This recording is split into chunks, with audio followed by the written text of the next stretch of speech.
Warfare 1917, yet another Flash game we're going to review today.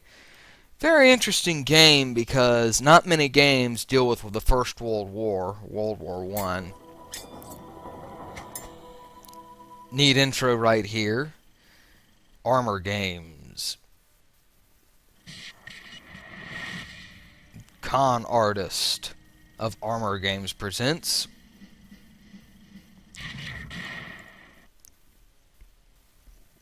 I'll just let it load up so we can, just get through with it.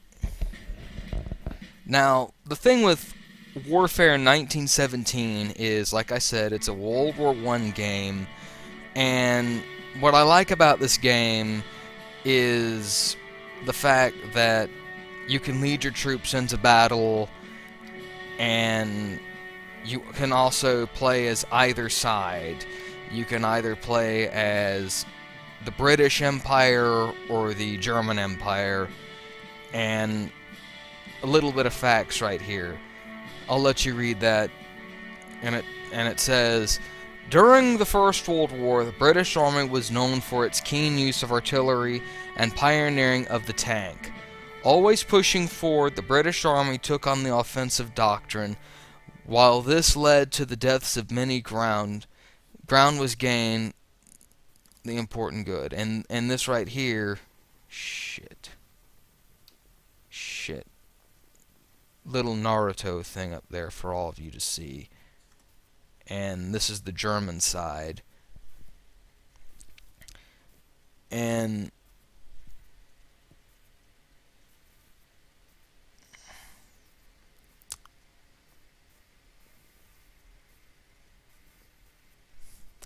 just something outside my window. But anyways, right here, the German campaign, it says, known for their hardy infantry and stormtrooping, the German army of 1917 were a fierce fighting force. Taking a defensive stance on lands that they had gained through occupation, the German army strategy was much more suited to trench warfare. Alright, since I'm quarter English, I'm going to choose the British troops. Alright, now right here is the campaign map. You can see, how far you are, and technically the land that you gain or the territories you occupy, that's the levels. And it says a stretch of open ground beyond our trench should lead to a swift victory. And this right here is the units you can upgrade. But anyway, since I have nothing to upgrade, I'm just going to go straight into battle. And we're going to go straight to the trenches and kick Jerry's ass. Jerry is what the British called the German troops. Alright.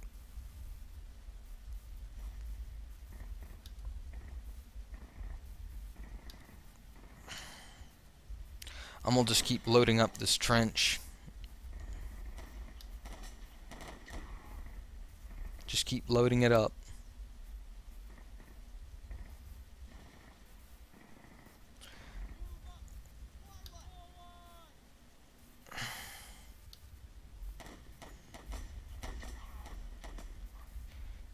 You're getting slaughtered, mate!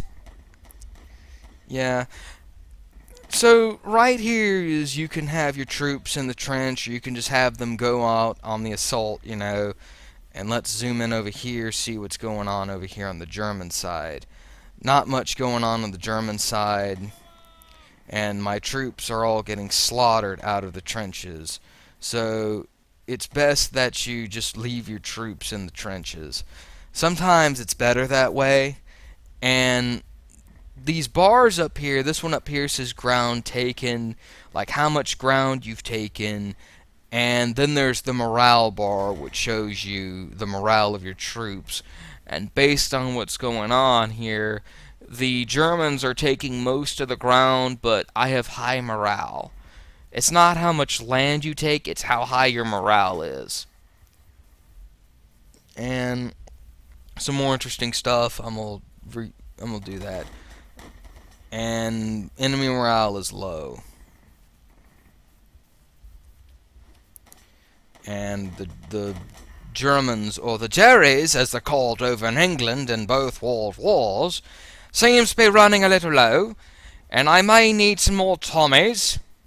I'm going to lock that trench, and I might send some troops. And I might send some more troops to investigate and to kick Jerry's ass. His morale is at an all-time low, lads. So let's go forward and kick Jerry's ass, eh? Yeah. I'm gonna send some more troops to assist and kick Jerry's ass yet again. And the enemy's at a breaking point. The enemy is at a breaking point, mate. Let's send some more troops to kick Jerry's ass. Move up, lads. Alright, so we've won this battle. We kicked Jerry's ass. Alright then.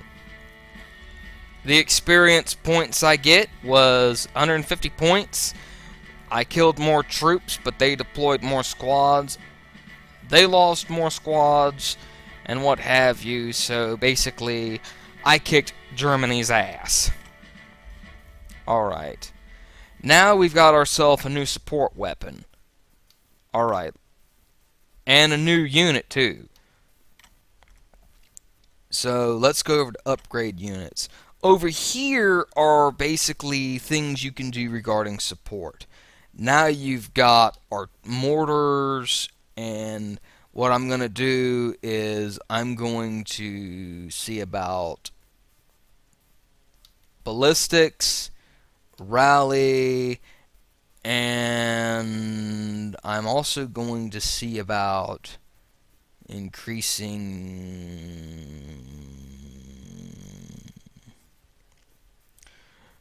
a mortar barrage. Or maybe, on second thought, maybe I'll just see about the heck with it. I'll just go as is.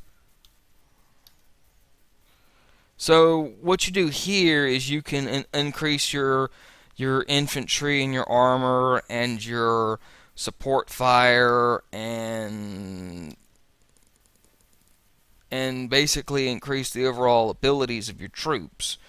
And this right here is a pretty good idea because you can build up your troops and what have you. Alright, now let's try the second level right here. And there are a lot of hints, you know, at the bottom of the screen. And I'm just going to call some more troops, you know, cover the trench, and basically just defend the line, you know. Assault teams.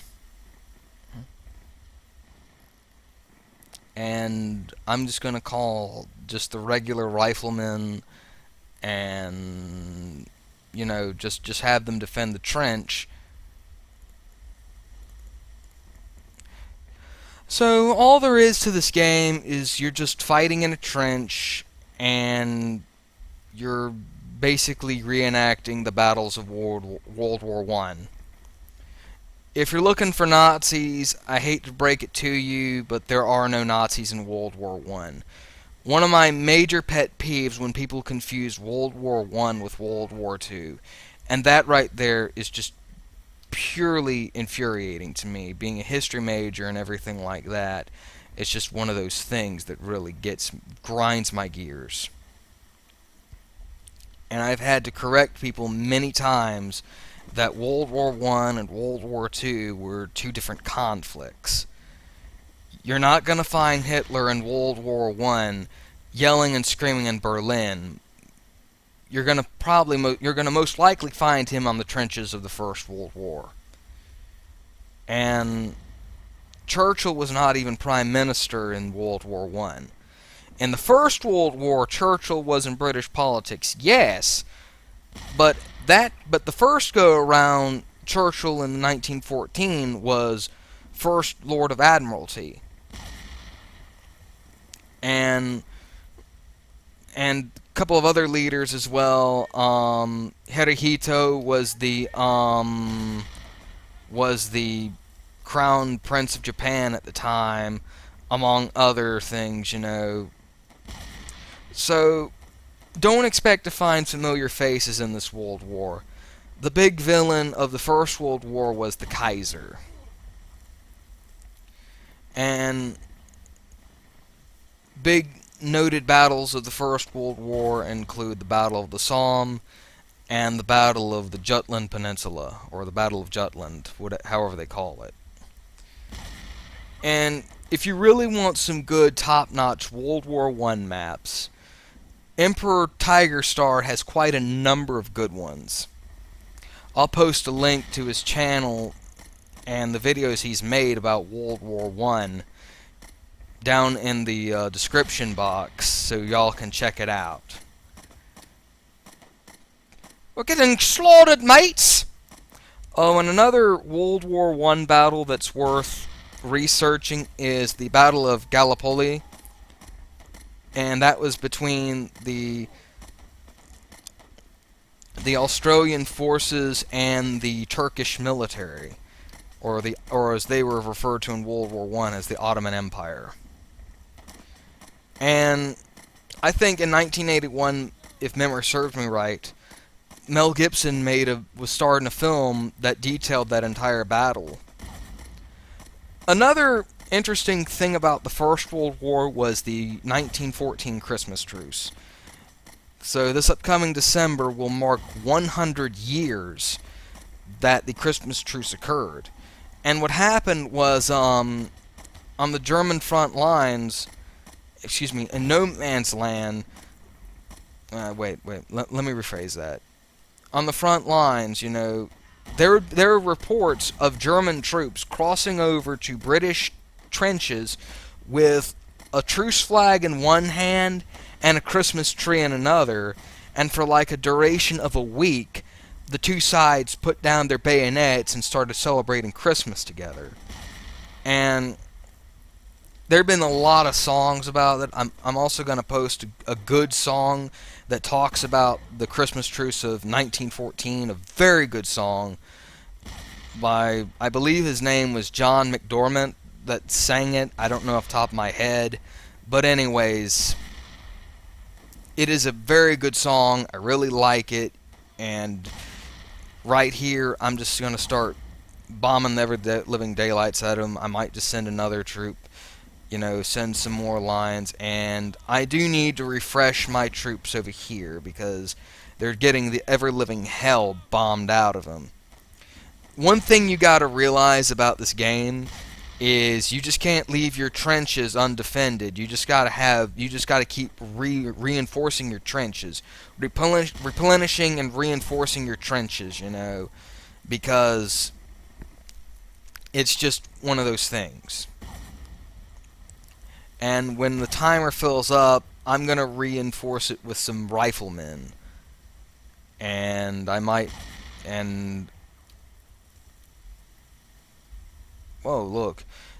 Down here, you can see how popular it is, how many people have played it. I mean, this is a pretty popular game. Like, around at 37 million plays. This game's pretty good. So anyways, the Jerrys, as they're called, are now getting their asses kicked. And that trench has been locked. Or unlocked. The difference between a locked trench and unlocked trench is that a locked trench, the troops do not stay in the trench. And in fact, they don't even go out of the trench. So, looks like my troops are starting to replenish this, or rather fill up this trench. And we look at our morale in the land gained is that the Germans are losing land and we're gaining land, but the morale is still even. But anyways, regardless of how you look at it, this battle is won. I've destroyed the Germans, and I'm gonna lock that trench, and this game's pretty good.